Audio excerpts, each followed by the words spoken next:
Assalamualaikum warahmatullahi wabarakatuh. Waalaikumsalam warahmatullahi wabarakatuh. Anak butuh dimengerti, bukan disuruh. Ini biasanya fase usia 3 sampai 4 tahun. Pada usia dini, anak sedang belajar memahami dunia dan dirinya sendiri. Namun, seringkali orang tua lebih cepat menyuruh daripada mendengarkan.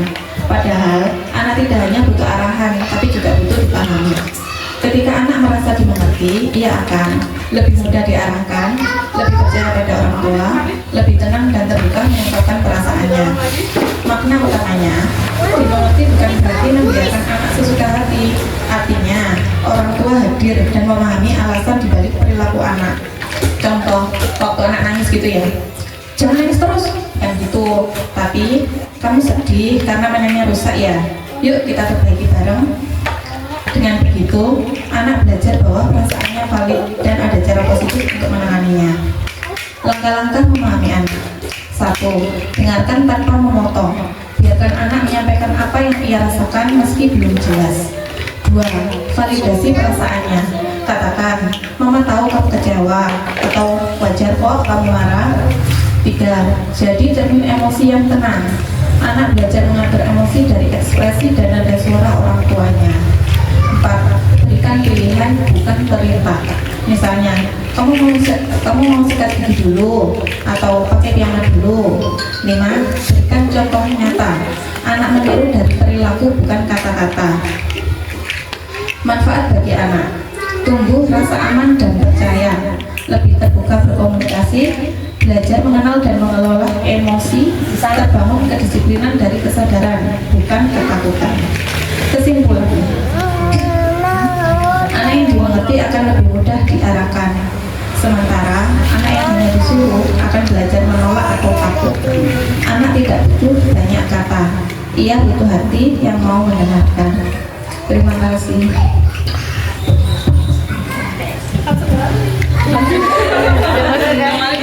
Yayasan itu kan kalau dilihat itu kan kayak tangguh gitu ya dia rumahnya ya. Tapi ternyata dia itu aslinya itu lembut banget loh buat. Jadi kalau dia ngomongin, adek gak boleh gitu, itu ngambek, terus nangis kan, suami itu kan agak keras ya punya. Jadi adek diam, gitu kan, malah keras. Nah gitu terus saya belajar kan, ya apa yo kan gitu, terusnya ya nemu kayak gini-gini. Terus tak deketin, adik masih mau nangis? Iya, adik masih sedih, gitu kan? Ya udah, nangis dulu. Nanti kalau sudah cerita ya, itu. Terus sudah nangisnya, baru saya tanya. Tidak kenapa? Itu ada. Ternyata emang kalau didengerin itu ya, apa ya itu ya? Ngerti anak itu. Kalau kita ngomong dia malah gopoh mungkin ya. Aduh, gini. Ternyata kalau omong-omongan gitu, dia malah malu. Kalau kayak misalnya HP gitu ya, boleh. Dia nggak boleh, sebentar aja mah, 10 menit ya, gitu. Ini hampir baraku. 10 menit sudah berlalu, masih mau lagi, nggak boleh, nangis bun, nangis. Terus tadi kan janjiannya 10 menit, sudah selesai.